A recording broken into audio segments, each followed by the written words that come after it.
You did everything right, at least that's what they told you. 2 years in the gym. 6-figure lane. Clean fit, clean car, clean profile. On paper, you're the brochure. But when you sit across from her, the spark feels polite. She laughs, but not like she can't help it. She texts back, but never first. Meanwhile, your friend with the dented hatchback and mismatched hoodie?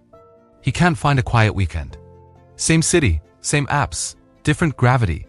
Here's the part nobody admits. Attraction isn't a checklist, it's a broadcast. People don't fall for your inventory. They fall for the energy you leak when no one's grading you. The way you breathe between sentences. How you hold silence without flinching. Whether you're centered when the moment wobbles. That signal bulldozes resumes every single time. Tonight I'm going to flip your map. We'll break the prove your worth trap that keeps you chasing, show you why calm presence outpulls loud performance, and reveal how authentic pre-selection happens without games. If you've ever wondered why the guy with fewer stats wins bigger, this is why. Pay close attention, because once you learn to control the signal, you won't just get dates. You'll change the way rooms respond to you. And that's when everything else follows. You were sold a formula: stack money, muscles, and manners, and desire will follow like clockwork. That's why you polish the resume before every date, new shoes, tighter fade, a story about work wins in your back pocket.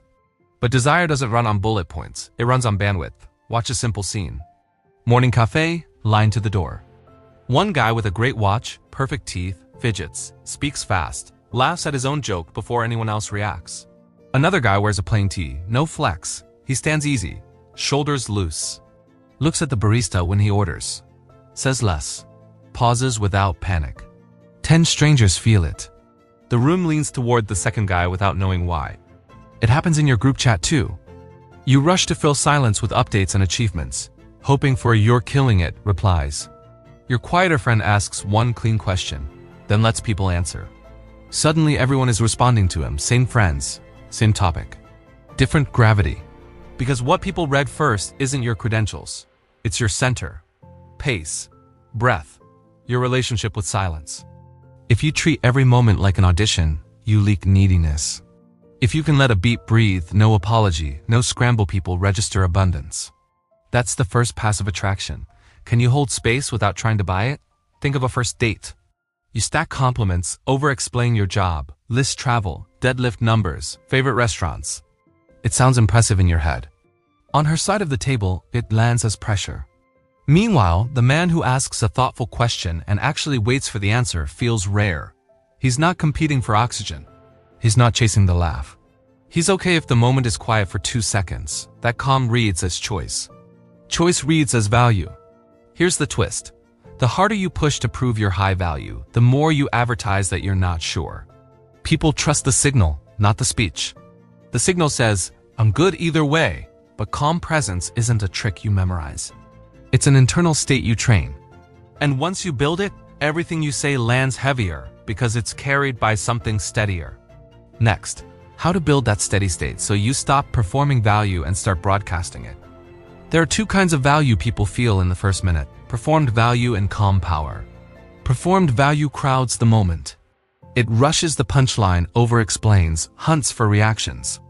It's the smile that appears a beat too early, the story told a notch too loud, the "see, I'm worth it" energy humming under every word. Calm power does the opposite. It gives the moment room. Fewer fillers, softer shoulders, natural pauses. A tone that doesn't beg for agreement. It says, without saying, "I'm not here to audition."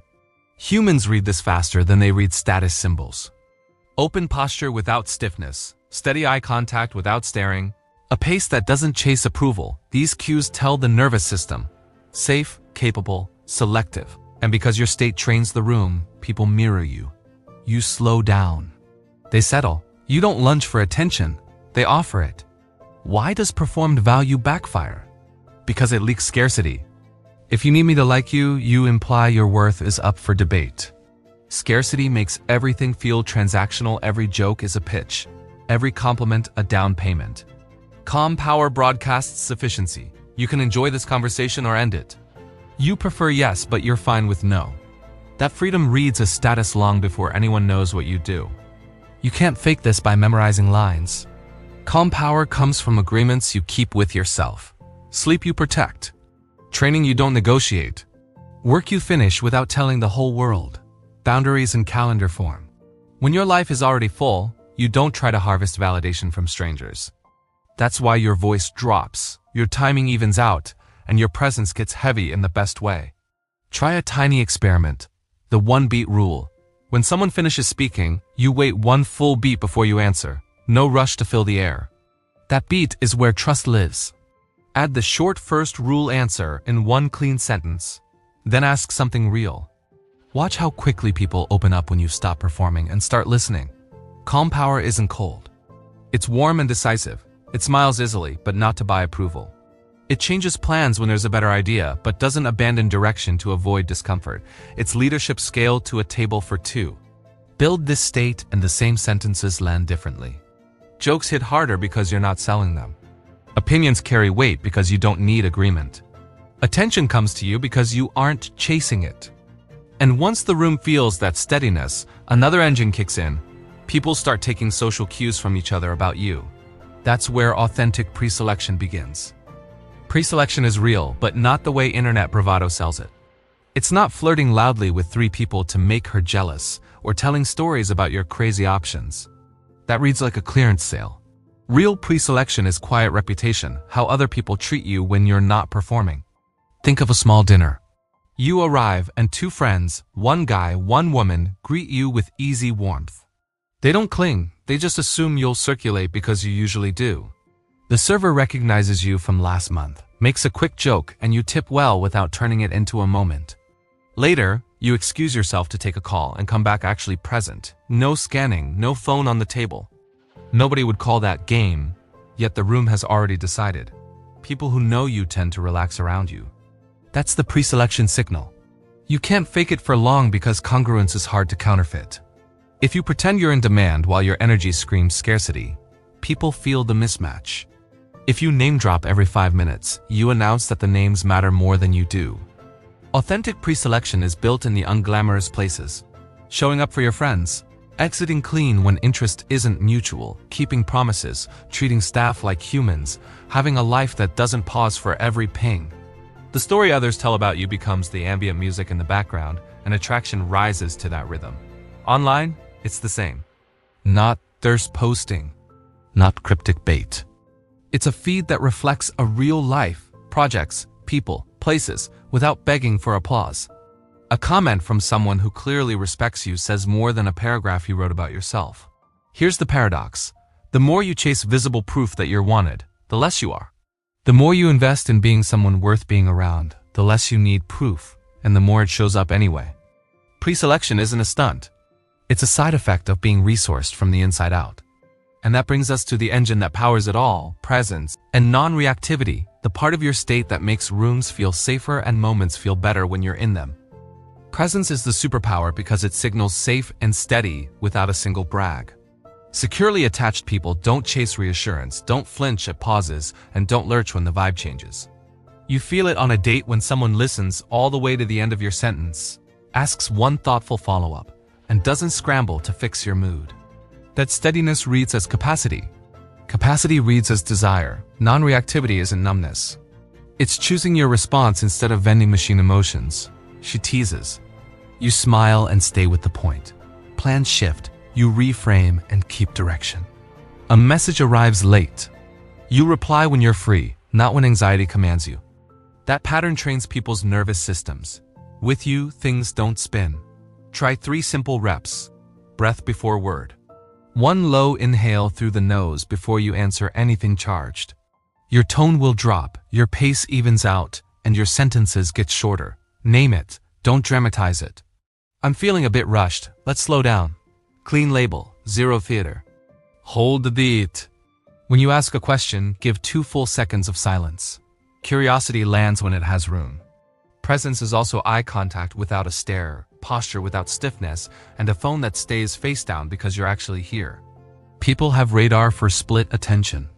If you're half in the room and half in your head, connection can't take root. Want an everyday test? During conflict, do you argue to win or to understand? Winning spikes adrenaline. Understanding lowers it. When you can stay curious under pressure, help me see your side. Then I'll share mine. You communicate strength far louder than a raised voice ever could. This is why some ordinary men feel extraordinary. They offer a rare experience. Calm attention plus gentle leadership. No constant validation fishing. No emotional whiplash, just steady signal. And once that signal holds, the sorting happens fast. People place you above not because you posture, but because you don't wobble. Keep this frame and the room starts organizing around you. Next comes the quiet math of value. How microchoices push you above, alongside, or below in seconds, with or without a shiny resume. People sort you fast. Not into good or bad, but into above me, alongside me, or below me. It's subconscious triage built from tiny signals. How you handle silence, whether you chase agreement, how you react to friction. The resume may impress later. The sorting happens now. Above doesn't mean arrogant. It means self-led. You're generous with attention, but not auditioning for it. You ask clear questions, you don't overshare to fill space, and you're okay if the vibe takes a quiet turn. That reads as choice. Choice reads as value. Alongside is mutual. You trade curiosity, laughter, and perspective without scoreboard thinking. You don't compete for airtime. You build on each other's points. This lane is where most real chemistry begins. Below isn't about money or looks. It's the energy of seeking permission, explaining before you're asked. Overliking, overtexting, overselling. It's the laugh that lands a beat too early, the compliment that feels like a down payment. The message isn't "I'm kind." It's "please pick me." People feel that and step back. Day-to-day examples make it obvious. Group chat. You post wins hoping for applause. Another person asks one thoughtful question that gets 10 replies. Sorting complete. Work huddle. You list credentials before your idea. Someone else states a simple plan and invites feedback. The room follows the plan. First date. You stack 3 stories to prove you're interesting. She remembers the moment you paused, asked about her family, and didn't rush the answer. Micro choices push you up or down the ladder. Do you apologize for existing? Sorry, this might be dumb. Or own your point. Here's my take. Do you double text at midnight or let tomorrow be tomorrow? Do you abandon your boundaries to avoid discomfort or hold a clean line with warmth? Every choice teaches people how to place you. This isn't about playing hard to get. It's about being hard to shake. When your center is intact, you will naturally land above or alongside because your presence carries its own gravity. And gravity doesn't bargain. Hold that frame, and desire needs one more ingredient to grow: clean boundaries. Because without lines, even strong value collapses under pressure. Next, how saying no with warmth creates real pull, and why selective availability beats any script. Boundaries aren't walls, they're contours. They tell the world where you stand so connection has something to lean on. Without them, even high value turns mushy. Availability 24/7, instant replies. Last-minute plan changes you swallow with a smile. That doesn't read as generous. It reads as "I have nothing else going on." Desire struggles where scarcity leads. Selective availability isn't a trick. It's a calendar. Wednesday's packed. Let's do next Tuesday at 7. I'll book the table. Warm, direct, finite. You didn't disappear, you directed. That move broadcasts abundance without a single flex. You have priorities, you protect them, and you still make space on purpose. Here's the paradox. The willingness to say no often creates the yes you wanted. Turning down a late-night invite when you're exhausted. Ending a date at 10 because you've got training at 6. Choosing not to escalate when the vibe isn't there yet. You're not withholding. You're self-led. That restraint signals you aren't bargaining with intimacy for approval. Pressure drops. Trust grows. Desire follows trust. Boundaries also kill a quiet addiction, validation, dependence. When you stop chasing micro hits, hearts, pings, constant reassurance, your attention unhooks from the scoreboard. You become easier to be around because your mood isn't outsourced to responses. If a message arrives late, you reply when you're free, not when anxiety whistles. If plans slip, you pivot without a guilt invoice. Calm people are rare. Rare feels valuable. Practical lines you can draw today. Response rhythm. Batch texts. Twice a day. Faster when you're truly open. Slower when you're deep in work. Consistency greater than speed. Plan clarity. Offer one plan and a backup. If neither works, wish them a good week and move on. no chasing. Physical pacing, move at the pace that keeps you proud tomorrow. Invitation greater than pressure, curiosity greater than conquest. Boundaries aren't icy. They're warm and firm. I like this, let's keep it there tonight. I'm not free this weekend, but I'd enjoy Tuesday. The tone is kind, the line is clear. You teach people how to treat you, and you teach yourself that your word holds. Keep these lines, and your presence goes from pleasant to magnetic. Because the person who can say no with grace can say yes with weight. Next, why grounded polarity, not cosplay dominance, creates the spark everyone feels but can't explain. Polarity isn't a costume. It's fit. It's the click you feel when steady meets fluid, when direction meets play. You don't manufacture it with barked orders or scripted alpha lines. That's cosplay, loud on the surface, hollow underneath. Real polarity shows up as ease with responsibility. You pick a time, you propose a plan, you handle the bill without turning it into theater. You hold your preferences lightly and your promises firmly. That combination lets the moment relax, and relaxed moments spark. Think of energy like a dance. Someone leads, someone improvises, roles swap without drama. Leading isn't control. It's clarity. Let's check the gallery at 6. If it's jammed, I've got a quiet bistro 2 blocks over. No power struggle, no performance, just provision. The subtext is, I can carry a plan without carrying your freedom. That's why tense shoulders drop around you. Safety creates play. Play creates charge. Cosplay dominance short circuits that. It shouts, interrupts, forces decisions, and calls the pressure masculine. People feel managed, not met. Attraction shrinks because control kills curiosity. Grounded polarity does the opposite. It gives the moment edges so emotion can move inside them. You make space for her excitement, questions, even pushback without wobbling. You don't need to win the room. You host it. Microsignals of grounded polarity, decisive, not rigid. You pick, then adapt. Plan greater than panic. Warm eye contact. Not a stare down, not a scan attention that lands and lifts. Low ego repair. If you step on a toe, you own it cleanly and keep going. Tease with care. Play that invites, not prods. When the vibe dims, you ease off. Time stewardship. You end on a high note instead of lingering to drain the magic. Underneath it all is self-respect. You're not performing to buy interest. You're expressing who you are and letting attraction be the verdict. Some people will lean in. Some won't. Your center stays the same. That constancy is the signal modern life can't counterfeit. It's why a simple, let's walk the long way by the river, lands heavier than a monologue about your resume. Polarity isn't about gender scripts. It's about nervous systems.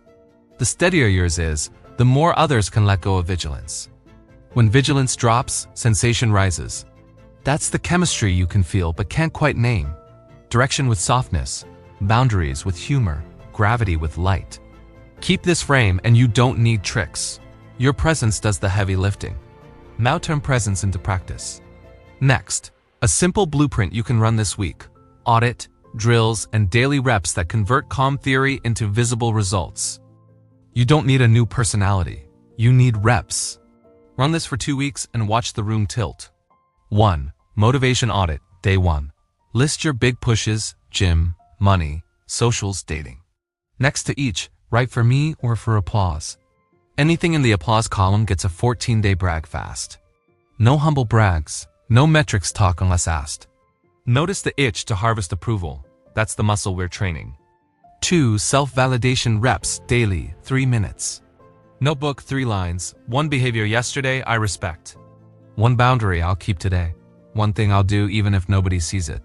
This breaks the perform to feel worthy loop. 3. Presence drills, every conversation. 1 beat rule. Wait a full beat after they finish speaking. Short first rule. Give 1 clean sentence before asking 1 real question. Phone discipline. Face down, do not disturb on dates. Split attention kills chemistry. 4. Non-reactivity sprints, 3 times per week. Invite small stress. Delayed text, plan change, teasing. Name the sensation, tight chest, hot face, breathe low, reply in 1 calm line, or don't reply yet. Train your nervous system to choose, not chase. 5. Reputation hygiene, ongoing. Show up on time, tip well, exit clean when interest is lopsided, never gossip. Quiet consistency becomes your pre-selection. People talk. Let the talk work for you. 6. Calendar boundaries. Weekly. Block sleep, training, deep work, friends. Offer dates inside that frame. Tuesday 7 works. If not, Thursday 6. 2 options, then you move on. Scarcity theater is cringe. Real scarcity is a schedule. 7. Direction without drag on dates. Propose A plus backup B. Small plates on king at 7. If packed, bistro around the corner. Clarity plus flexibility equals safety plus spark. 8. Debrief loop. Nightly 2 minutes. Ask, where did I perform? Where was I present? What will I do 1% better tomorrow? No self-roasting, just course correction. Run this and your sentences will get shorter, your timing steadier, your vibe heavier in the best way. People won't know what changed. They'll just feel better around you. Next, the takeaway you'll keep for life. The rarest flex in 2025 and why it pulls more than any script ever will. Here's the truth most men miss.